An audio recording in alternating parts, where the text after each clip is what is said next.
కరుణామయుడు సర్వేశ్వరుడు దయగల దేవుడు మన తండ్రి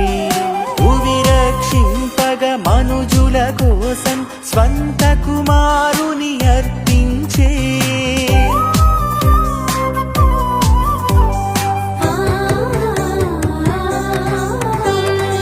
కరుణామయుడు సర్వేశ్వరుడు దయగల దేవుడు మన తండ్రి భువి రక్షింపగ మనుజుల కోసం స్వంత కుమారుని అర్పించే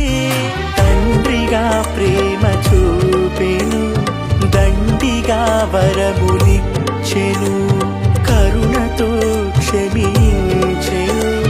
జగతికి వెలుగు పంచెను మానవాళిని ప్రేమించెను